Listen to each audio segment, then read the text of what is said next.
Bonjour à tous. Cette vidéo est une petite introspection pour la mise à jour 1,6 de LS Dialog Editor avec Unity.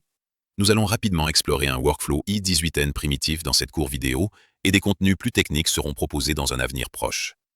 Notre objectif ici est simplement de déterminer si LSDE est une solution adaptée à vos problématiques sur Unity lorsque vous voulez gérer vos traductions et localisations.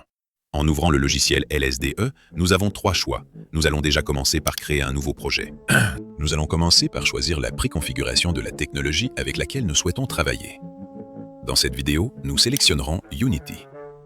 Comme nous ne souhaitons pas démarrer avec une préconfiguration spécifique à un paradigme de jeu, nous sélectionnons l'option Vide pour la deuxième onglet.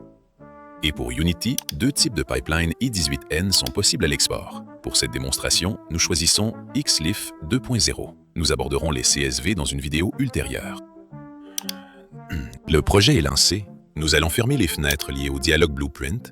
Ce sujet sera traité dans une autre vidéo. Pour l'instant, nous nous en tiendrons au strict minimum afin d'expérimenter rapidement un workflow avec Unity et LS Dialog Editor. Maintenant, direction Unity pour la partie pratique. Nous allons y créer un tout nouveau projet. Pour cette vidéo, nommons-le LSDE Tuto. Pas de panique pour le type de projet. Qu'il soit 2D ou 3D n'a aucune incidence. La gestion des localisations i18n dans Unity est totalement découplée du moteur de rendu et de son architecture. Pour plus de simplicité et de fluidité dans cette démo, nous opterons pour un projet 2D. Mais soyez rassurés, les étapes seront exactement les mêmes si vous travaillez sur un projet 3D. L'objectif ? Mettre en place une base de localisation très simple, sans fioritures pour cette première approche. Pour ne rien manquer des futures vidéos où nous explorerons des techniques plus poussées et les meilleures pratiques i18n pour vos jeux, abonnez-vous ou ajoutez la playlist Unity à vos favoris. Unity a ses propres conventions qui peuvent parfois surprendre. Le concept de langage naturel, par exemple, qui m'a donné du fil à retordre lors de mes débuts. Nous y verrons comment implémenter de bonnes pratiques basées sur des conventions de technologies plus robustes comme i18 Next, un incontournable en la matière pour les technologies web mondiales et que j'utilise également dans mon moteur de jeu maison. Pour pouvoir traduire votre projet et intégrer un workflow i18n dans Unity, il nous faudra installer un package dédié. Ce dernier ajoutera à Unity et son UI toutes les fonctionnalités nécessaires à cette prise en charge. Dans les menus Window, Package Management, Package Manager. Dans l'environnement Unity, c'est le Package Manager qui gère les extensions de votre projet, l'équivalent de NPM pour ceux qui sont familiers avec les technologies web. Le package que nous allons installer pour la gestion de l'i18n s'intitule Localisation.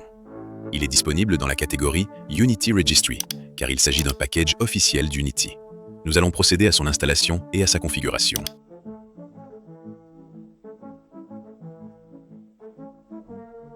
Une fois l'installation terminée, nous pouvons constater que le package a créé un dossier Localisation à l'intérieur du répertoire Package de notre projet. Sans même avoir besoin de redémarrer Unity, vous devriez déjà voir apparaître de nouveaux menus intégrés, tels que Localization Scene Controls. Malgré son nom un peu ambigu, il s'agit simplement d'un gestionnaire de profil permettant de basculer d'une langue à une autre en temps réel. Localization Tables, c'est ici que nous gérerons l'ensemble de nos textes et de nos traductions. La première étape consiste avant tout à créer un profil de configuration. Pour cela, rendez-vous dans Edit, Project Settings.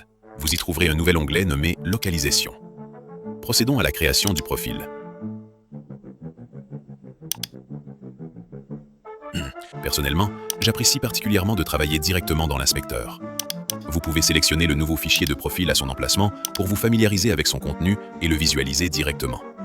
Notez que l'affichage sera exactement le même que celui de la fenêtre détachée. Nous allons maintenant configurer les langues avec lesquelles nous souhaitons travailler. Pour commencer, sélectionnons le code ISO de l'anglais, sans variante régionale, puis le code ISO du français,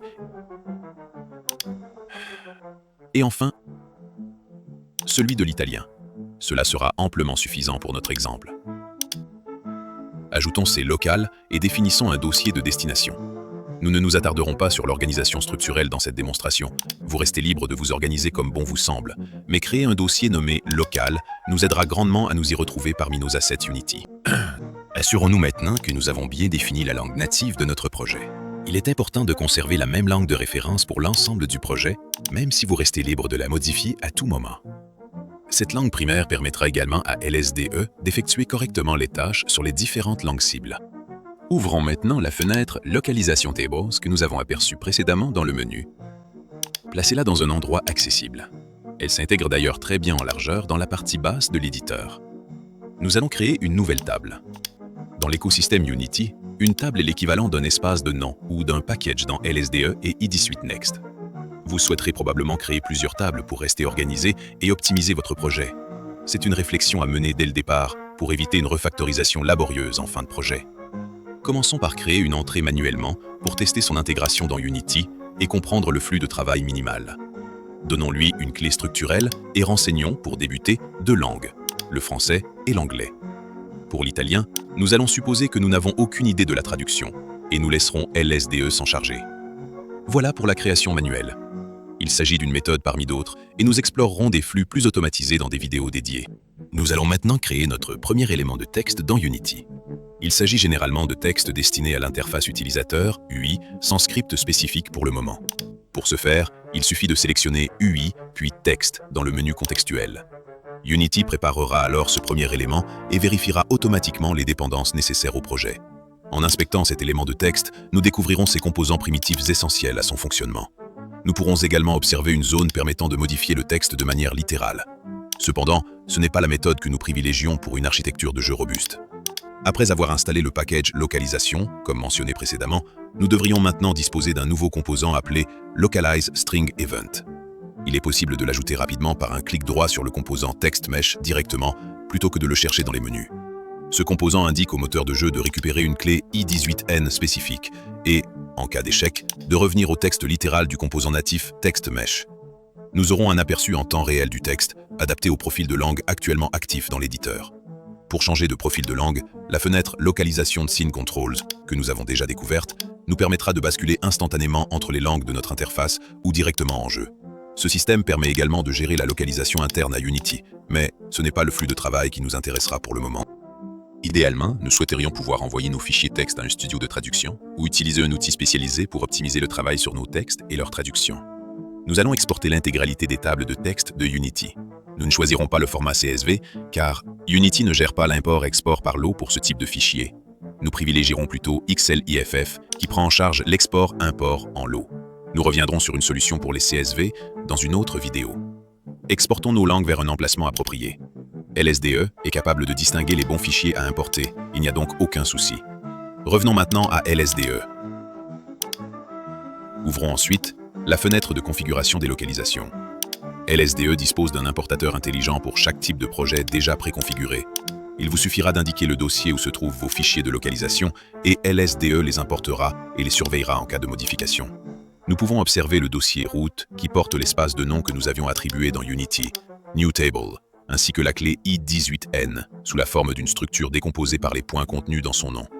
Si votre projet Unity utilise ses propres conventions et votre moteur de localisation personnalisé, vous avez la possibilité de modifier et de créer facilement votre propre parseur pour qu'il soit exécuté par LSDE. Normalement, pour les moteurs de localisation principaux, vous ne devriez pas avoir besoin d'intervenir dans le code des parseurs de LSDE. Nous exécuterons une tâche de traduction pour la locale manquante de cette clé. LSDE affichera ensuite une fenêtre de comparaison pour évaluer si nous devons affiner le résultat ou revenir au résultat précédent. LSDE permet également d'exécuter des tâches de correction.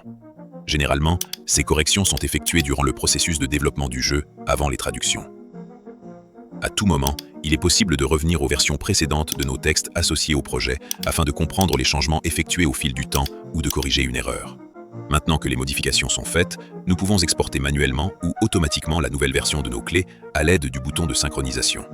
Et maintenant, retournons à Unity.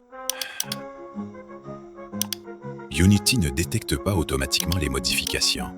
Nous devrons donc importer manuellement les nouvelles versions. Nous pouvons ainsi constater la mise à jour et l'importation de notre nouvelle locale dans Unity. Dans une prochaine vidéo, nous verrons comment automatiser davantage le flux entre LSDE et Unity et comment profiter du package LSDE Bridge, fourni avec la mise à jour 1.26. C'est une petite extension gratuite qui vous permettra d'importer et d'exporter vos tables CSV par lot, ce qui est particulièrement utile pour les gros projets si vous privilégiez ce format. Le package permettra également de gérer la propagation des clés ajoutées, modifiées ou supprimées en fournissant des rapports détaillés pour votre IDE, vous aidant ainsi dans l'évolution de votre base de code. Dans un workflow i18n idéal au sein d'Unity, nous pouvons coder un petit moteur simple pour choisir ce qui est envoyé à nos placeholders, et ce, de façon automatique, sans avoir recours au langage naturel, ni demander au traducteur de gérer du code. Nous aimerions par exemple passer des variables globales, locales, ou des scripts qui traiteront les placeholders à partir de votre propre moteur et de votre base de code. Le fait de référencer les placeholders nous permettra d'avoir un contrôle total sur l'aspect dynamique du texte, ce qui n'est pas proposé nativement par Unity. Les informations contextuelles par clé, plutôt que par langage naturel, par exemple pour les pluriels, peuvent permettre de basculer facilement vers la bonne forme plurielle automatiquement, sans avoir à se soucier de changer la base de code ou de détruire du texte existant. C'est un procédé qui respecte le paradigme Open/Closed Principle, un pilier nommé solide en programmation orientée objet. Ajouter des contextes ne devrait jamais détruire votre texte d'origine, mais plutôt l'enrichir. Le moteur devrait les utiliser seulement s'ils sont disponibles et implémentés, lorsque vous aurez le budget ou le temps de les ajouter, généralement en fin de projet. Il existe déjà des conventions internationales qu'Unity utilise via son API que nous pouvons mettre en place pour demander à notre moteur de jeu de récupérer les bonnes clés contextuelles. C'est quelque chose que vous pouvez facilement configurer et ajouter dans LSDE pour votre moteur. Nous verrons ces paradigmes dans des vidéos plus avancées. Voilà, c'était tout pour cette introspection de LSDE 1,26 dans un flux de base avec Unity.